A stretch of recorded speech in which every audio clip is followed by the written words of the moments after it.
အကျင့်6မျိုးကိုသင်ကျင့်မယ်ဆိုလို့ရှိရင်သေဟာသေချာပေါက်အကျိုးမဲ့ခြင်းကိုရင်ဆိုင်ရလိမ့်မယ်တဲ့အဲ့ဒါဘာလဲဆိုတော့ဥဒ္ဒရတေယနေထွက်အောင်အိပ်မယ်ဆိုလို့ရှိရင်သင်အကျိုးမဲ့လိမ့်မယ်တဲ့ဟောဒါလူငယ်တွေအတွက်ပြောရနော်နေထွက်အောင်အိပ်တဲ့လူကြီးတွေလည်းပဲစဉ်းစားကြရလို့ရှိတာပေါ့ဟုတ်လားဥဒ္ဒရတေယနေထွက်အောင်အိပ်မယ်ဆိုလို့ရှိရင်တေတင်ဒီအနတ္တအကျိုးမဲ့ခြင်းတို့ဘဝိတ္တိရောက်လိမ့်မယ်ဖြစ်လိမ့်မယ်နောက်ဒုတိယဘာပြောတော့အာလတ္တယ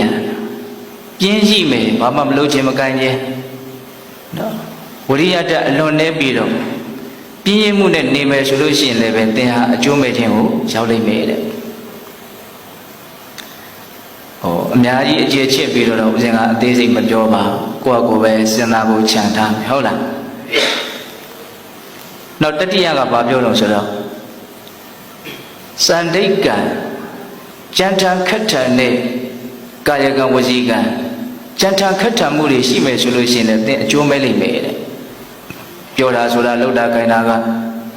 သူများနားမခံတာတဲ့သူများမျက်စိထဲမှာအစင်မချောတဲ့ကြံထံခက်ထံမှုနော်အဲ့ဒါတွေဟာလည်းပဲဘာဖြစ်နိုင်တော့အကျိုးမဲ့နိုင်တယ်တဲ့နောက်၄ခုမြောက်ကဘာပြောတော့ဒီကသွန်တိယံအချိန်ကာလအကြာကြီးအရက်သေးတာကိုတောက်စားမယ်ဆိုရင်လည်းသင်ဟာအကျိုးမဲ့လိမ့်မယ်တဲ့မြတ်စွာဘုရားအခုပြောနေတဲ့စကားတွေဟာလေးသင်ခြင်းနဲ့ကဘာတသိန်းပါရမီဖြည့်ပြီးတော့မှအလုံးစုံကိုတည်တော်မူတဲ့တပ်ပညုတဉာဏ်နဲ့ကြည်ပြီးတော့မှပြောထားတဲ့စကားတွေဆိုတာကိုတော့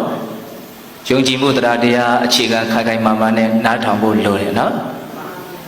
၄ခုရှိသွားပြီဟုတ်လားနေထွက်အောင်အိပ်မယ်ဆိုရင်အကျိုးမဲ့လိမ့်မယ်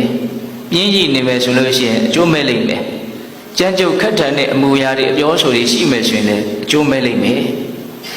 အချိန်ကာလကြာကြီးအရက်သေးတာတောက်စားနေမယ်ဆိုရင်လည်းအကျိုးမဲ့လိမ့်မယ်နောက်၅ခုမြောက်ပါပြောတော့ဆိုတော့ဧကတ္တဒါနကမနံအလွန်ရှည်လျားတဲ့ခရီးကိုတယောက်တည်းသွားမယ်ဆိုရင်လည်းအကျိုးမဲ့လိမ့်မယ်တဲ့လောကီလိုအလွန်မှတ်သားစရာကောင်းတယ်နော်ခရီးရှည်သွားတဲ့အခါမှာတယောက်တည်းသွားရင်အကျိုးမဲ့တဲ့ဒါကြောင့်ဗမာစကားပုံတစ်ခုရှိရဲ့နော်အဖို့မသွားဖို့မပါရင်ခရီးမသွားနဲ့ဟုတ်လားကုဒီမာမြတ်စွာဘုရားကအလွန်ရှိတဲ့ခရီးကိုတယောက်တည်းသွားမယ်ဆိုလို့ရှိရင်ဒါအကျိုးမဲ့လို့နဲ့ရှင်ဆိုင်ရတတ်တယ်နောက်6ခုမြောက်ကဘာပြောလို့ဆိုတော့ပရဓာတုပတေဝနာသူတော်ဘာသာမယားကိုပြမစော်ကားမယ်ဆိုလို့ရှိရင်လည်းအကျိုးမဲ့လိမ့်မယ်တဲ့ဒီမနာပူလာကြီးအတန်ဤ6မျိုးကိုတွန်းတင်သည်တေဝတုမှီဝဲမယ်ဆိုလို့ရှိရင်အနတ္ထအကျိုးမဲ့ခြင်းသို့ဘဝိတ္တိရောက်လိမ့်မယ်နော်အကျိုးရှိတာတွေကိုမှမြတ်စွာဘုရားသိတာမဟုတ်နော်အကျိုးမဲ့တာတွေကိုလည်းသိပါတယ်ဆိုတာလေးကိုပြောပြတာတော့ဒီ6မျိုးကိုတရားဓမ္မတို့ဦးဇင်းတို့တွေဟာစီစစ်ကြည့်ပေါ့6မျိုးလုံးကိုမဆိုထားနဲ့တစ်မျိုးစီနဲ့ပြည့်စုံမယ်ဆိုရင်ကိုပဲအများကြီးအကျိုးမဲ့တွေကိုရင်ဆိုင်ရနိုင်ဘူးလားရင်ဆိုင်ရနိုင်တယ်ဒါကြောင့်လူငယ်လေးတွေအတွက်ရည်ရွယ်တယ်ဆိုတာဒါလေးတွေကိုပြောခြင်းလို့ဟုတ်လားဥဒ္ဒရတေယနေထွက်အောင်အိပ်မယ်ဆိုလို့ရှိရင်အာလတ္တယပြင်းကြီးနေမယ်ဆိုလို့ရှိရင်စန္ဒိကံကြမ်းကြုတ်ခက်ထမယ်ဆိုလို့ရှိရင်ဒီကသွန်တိယအရက်သေးတာကိုကြာကြီးတောက်နေမယ်ဆိုလို့ရှိရင်ဧကတ္တဒါနကမနာအလွန်ရှည်လျားတဲ့ခရီးကိုတယောက်တည်းသွားမယ်ဆိုလို့ရှိရင်ပရဓာတုပတေဝနာသူတော်ဘာသားများကိုပြင်မစော်ကားမယ်ဆိုလို့ရှိရင်